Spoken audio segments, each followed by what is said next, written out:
ನಮಸ್ತೆ ರೈತರ ಮಿತ್ರರೇ, ನಿಮಗಾಗಿ ಸುಲಭವಾಗಿ ಮಾಡುವಂತಹ ಜೀವಾಮೃತವನ್ನು ಹೇಗೆ ಮಾಡೋದನ್ನು ತೋರಿಸ್ತಾ ಇದ್ದೀವಿ. ಈಗ 200 ಲೀಟ್ರ್ ನೀರು ತಗೊಳ್ಳಿ ಮತ್ತು ಒಂದು 10 kg ನಾಟಿ ಹಸುವಿನ ಗೊಬ್ಬರ ಈ ಥರ ಒಂದು ಡ್ರಮ್ಗೆ ಹಾಕ್ಕೊಂಡು ಕಡಲೆ ಹಿಟ್ಟು ಅಥವಾ ದ್ವಿದಳ ಧಾನ್ಯವನ್ನು ಒಂದು 2 kg ಹಾಕಿ ಚೆನ್ನಾಗಿ ಇದರಲ್ಲಿ ಮಿಶ್ರಣ ಮಾಡಬೇಕು. ಅದಾದ ನಂತರ ಬೆಲ್ಲ ಸಾವಯವ ಅಂತಾರೆ, ಇಲ್ಲ ಯಾವುದಾದ್ರು ಸರಿ, ನಿಮಗೆ ಯಾವುದು ಸಿಗುತ್ತೋ ಅಂಥ ಬೆಲ್ಲವನ್ನು ಒಂದು 2 kg ಇದಕ್ಕೆ ನೀರಿಗೆ ಮಿಶ್ರಣ ಮಾಡಬೇಕು. ಮತ್ತು ಈ ಸಗಣಿಯನ್ನು 10 kg ಏನು ತೊಗೊಂಡಿರ್ತೀವಿ ಅದನ್ನು ಈ ಥರ ಚೆನ್ನಾಗಿ ಸ್ವಲ್ಪ ನೀರನ್ನು ಹಾಕ್ಕೊಂಡು ಚೆನ್ನಾಗಿ ಇದನ್ನು ಕೈಯಲ್ಲಿ ಮಿಕ್ಸ್ ಮಾಡಬೇಕು. ಚೆನ್ನಾಗಿ ಅದೇನು ಗಂಟು ಥರ ಇರುತ್ತೆ ಅದನ್ನು ಚೆನ್ನಾಗಿ ಸ್ಮೂತಾಗಿ ಅದನ್ನು ಕೈಯಲ್ಲಿ ಚೆನ್ನಾಗಿ ಹಾಕಿ ಕಲಸಿದ ಮೇಲೆ ನೋಡಿ ಈ ಥರ ಆಗುತ್ತೆ. ಇದನ್ನು ನೀವೇನು ಹಾಕ್ಕೊಂಡಿದ್ದೀರಿ ಅದಕ್ಕೆ ಮಿಕ್ಸ್ ಮಾಡ್ಕೊಳ್ಳಿ. ಈ ಥರ ಚೆನ್ನಾಗಿ ಮಿಶ್ರಣ ಮಾಡ್ಕೋಬೇಕಿದೆ ಅದರಲ್ಲಿ.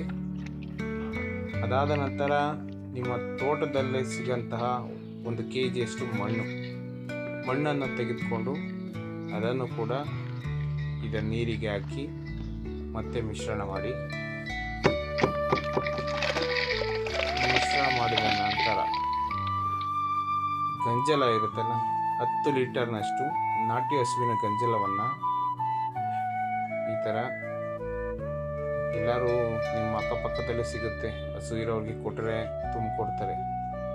ಅದನ್ನು ಆರಾಮಾಗಿ ತಂದಿಟ್ಟು ಆದಷ್ಟು ನೀವು ನಾಟಿ ಹಸುವಿನ ಗಂಜಲ ತೊಗೊಂಡ್ರೆ ಚೆನ್ನಾಗಿರುತ್ತೆ.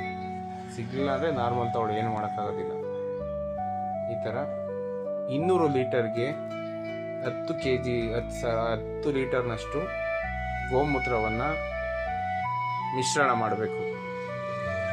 ಈ ಥರ ಮಿಶ್ರಣ ಮಾಡಿದ್ಮೇಲೆ ಅದನ್ನು ಚೆನ್ನಾಗಿ ಕಲಸಬೇಕು. ಈ ಥರ ಮಿಶ್ರಣ ಮಾಡಿ 12 ದಿನಗಳನ್ನು ಬಿಟ್ಟ ನಂತರ ಪ್ರತಿಯೊಂದು ಗಿಡಕ್ಕೆ, ಅಡಿಕೆ ಗಿಡ ಆಗಲಿ, ತೆಂಗಿನ ಮರ ಆಗಲಿ, ತೆಂಗಿನ ಮರಕ್ಕಾದರೆ ಜಾಸ್ತಿ ಹಾಕಬೇಕು, ಅಡಿಕೆ ಗಿಡಗಳಿಗಾದರೆ 1 ಲೀಟರ್ನಷ್ಟು ಹಾಕಿದರೆ ಸಾಕು. ಧನ್ಯವಾದ.